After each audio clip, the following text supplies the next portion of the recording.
Good morning and good afternoon. My name is Kim Myung-ju. I am a professor at Seoul Women's University. In this course module, I'm going to introduce Korea's digital divide bridging policy. Over the last several years, Korea's digital divide bridging policy has broadened its concept and range as the digital inclusion policy. So we are also going to have a look at Korea's digital inclusion policy.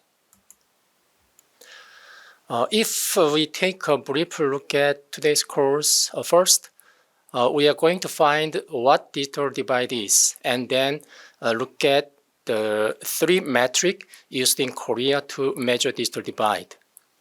Over the last few years with COVID-19 and the new technology development like AI, we found the concept and definition of the digital divide policy broadening further to cover digital inclusion. So we will have a look at some of these cases in Korea. Our digital inclusion policy tasks are being carried out in four areas: capacity, environment, utilization, and foundation. Through this course module, we aim to understand these four. As you can see in this page, there are 6 parts in this module, and we'll go in the order as shown here. First of all, let's take a look at the definition of digital divide as seen from different viewpoints.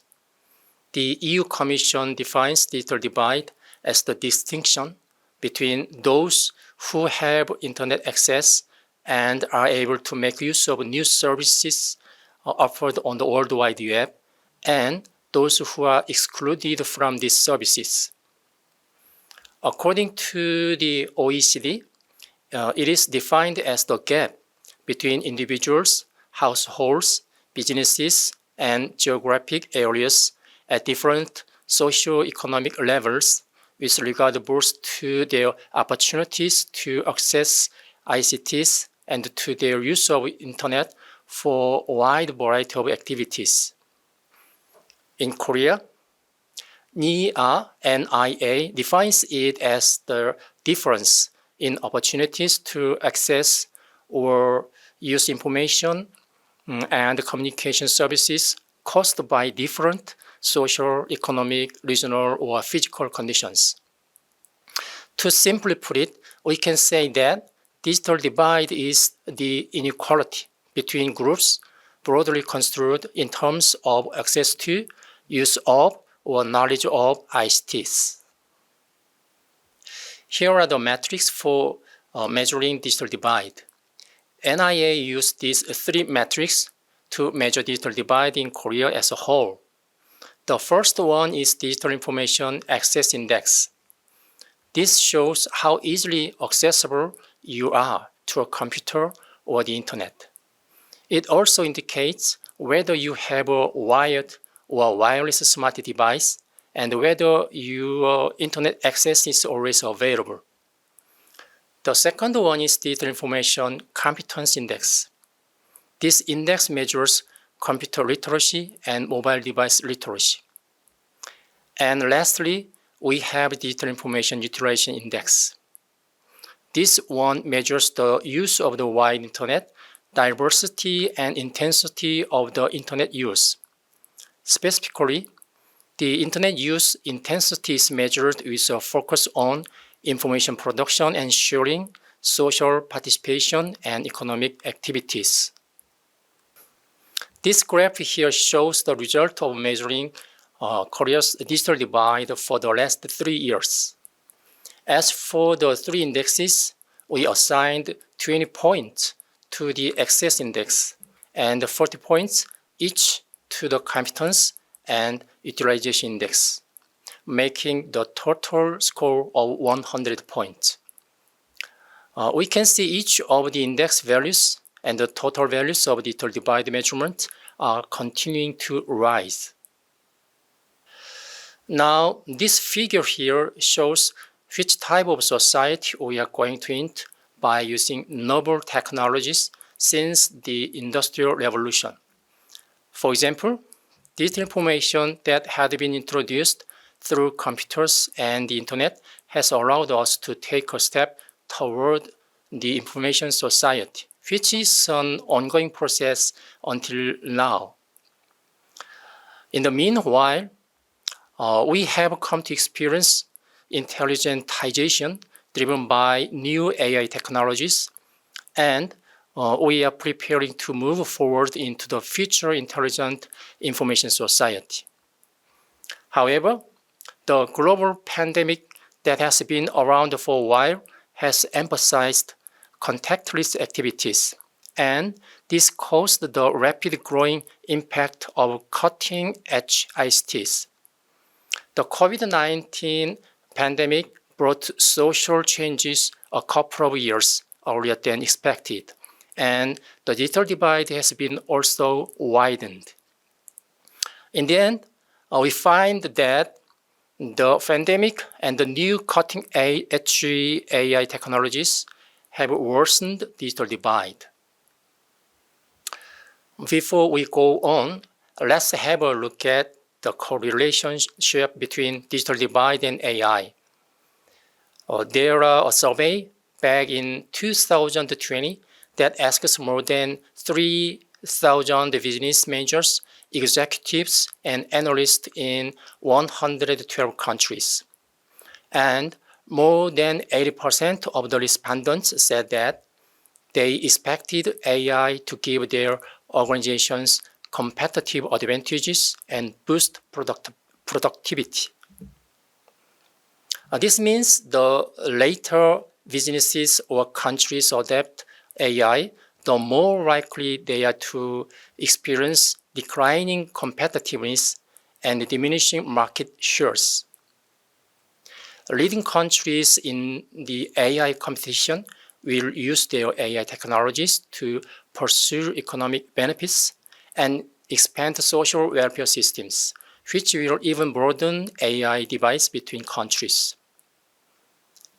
From a broader perspective, the emergence of AI will make AI divides between countries, businesses, or individuals, and this will make a digital divide even worse. More recently, we introduced a policy-driven approach called digital inclusion to bridge the gap and find solutions. ICTs, including new AI technologies, are causing digital transformation around the world. In such an era of digital transformation, we are more likely to see wider digital divide and worsening economic and social inequality and discrimination. This is why many countries, including Korea, are trying to address the issues of digital divide by introducing new digital inclusion policies. Now, let's find out how each country defines digital inclusion.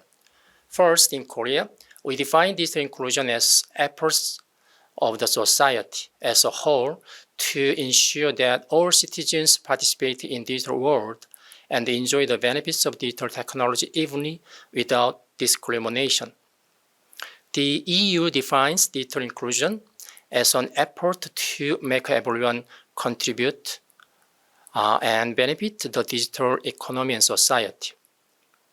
According to the UK, digital inclusion is to have access, skills, and motivation to confidently go online to access internet opportunities.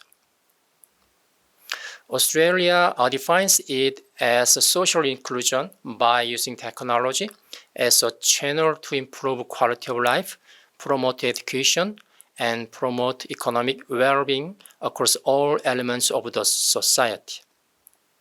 If we put all these definitions together, digital inclusion means that all people living in the digital age enjoy the benefits of digital technology and services without alienation and exclusion in the digital use environment and build digital capabilities without discrimination.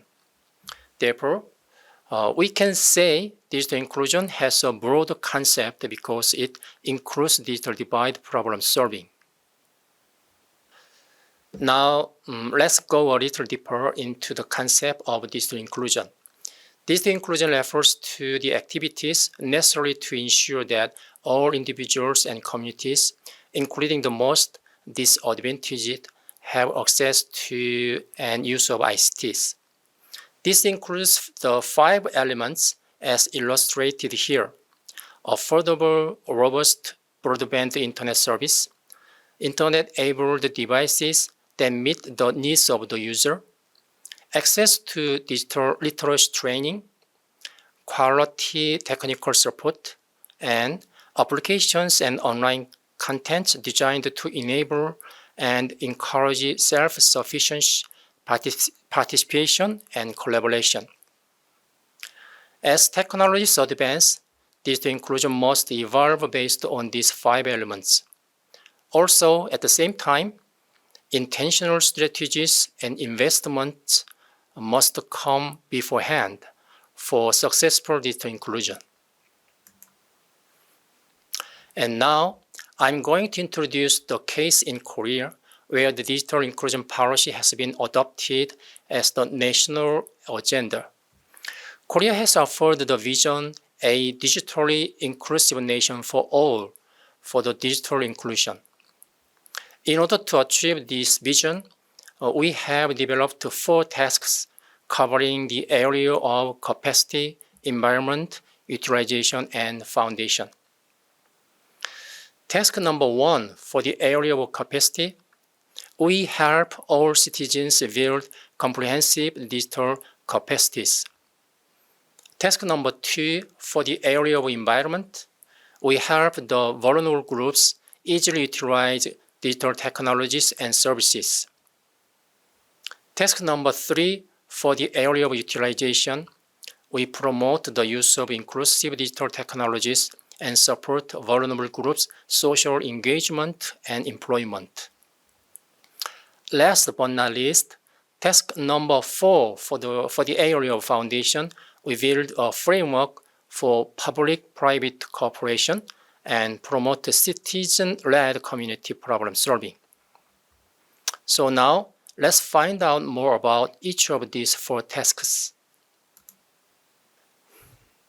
First, we have the capacity task, where we help all citizens build comprehensive digital capacities. This task consists of 3 projects. First, we will build a framework for digital education that is easily accessible by all. As part of this project, we operate digital capacity centers and provide level customized education. Second, we help all citizens build capacities in the area of software and AI. We offer both online and offline lifelong educational curriculum on AI for adults. Third, we make a clean cyber world through preventive education on adverse impact of digitalization. And now we have the environment task that helps vulnerable groups easily utilize digital technologies and services. This task also consists of 3 projects. First, we make it easier for people living in rural areas, the old or the disabled, to use broadcasting and communications services. Second, we promote digital access of the vulnerable people and their use of government services, especially for the disabled or elderly people to conveniently access to kiosks. We improve systems and provide more support for the vulnerable people's use of government services. Third, we support remote learnings for students from low-income families and remote work for workers in small and medium-sized enterprises. The third task is the utilization task, where we promote wide use of the inclusive digital technologies and support the vulnerable groups' social engagement and employment. This task is composed of 2 projects. First, we promote the vulnerable groups' access to inclusive digital technologies and services.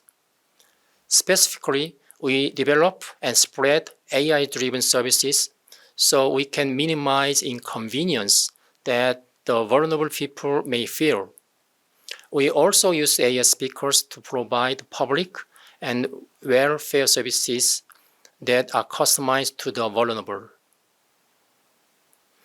The second project, we support the social enterprises and build the foundation for creating inclusive jobs. The pictures in this page show one example of the project on the task number 3. This is a case where we use the social humanoid robot called Riku as an AI solution to narrow digital divide. Riku is an AI robot used in education for senior citizens and children. Especially for senior citizens, Riku will give them explanations and directions on how to use messaging services, video calls, and other communication tools.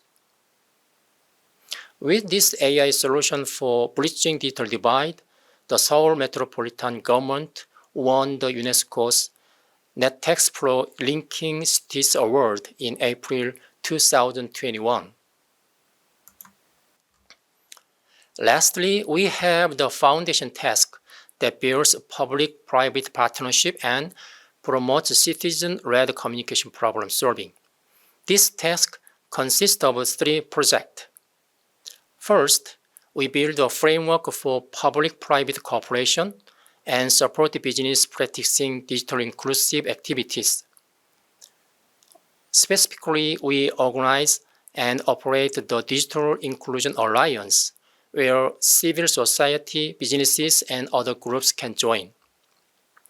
Second, we build a foundation for citizen-led social problem solving. As part of this project, we are working on establishing more digital social innovation support centers in major cities. Third, we establish a legal framework for the digital inclusive society. The Digital Inclusion Act is currently in the progress of enactment in the National Assembly. So far, we have taken a look at the digital inclusion policy based on the case in Korea. It is a policy that takes a new approach while also including the traditional means of addressing digital divide. So far, we have learned about the digital divide bridging policy or the digital inclusion policy. Digital divide means the distinction, gap, difference, or inequality in opportunities to access or use information and communication services. NIA in Korea uses 3 metrics to measure such digital divide. The existing policy for bridging digital divide was mostly focused on preventing marginalization from the opportunities to use digital environment or equipment. However, the COVID-19 and AI happened to worsen the digital divide. The vulnerable people came to find themselves in poor environment. This is why we came to shift the policies from providing opportunities to ensuring that benefits are not marginalized. So the new digital inclusion policy has a broader concept where the current digital divide can be also solved. In order to implement the digital inclusion policy in Korea, we are working on 4 specific tasks that address major areas. We have gone through a few of the examples, and I hope this will be helpful for you. So that's it for the module on digital divide bridging policy. Thank you so much.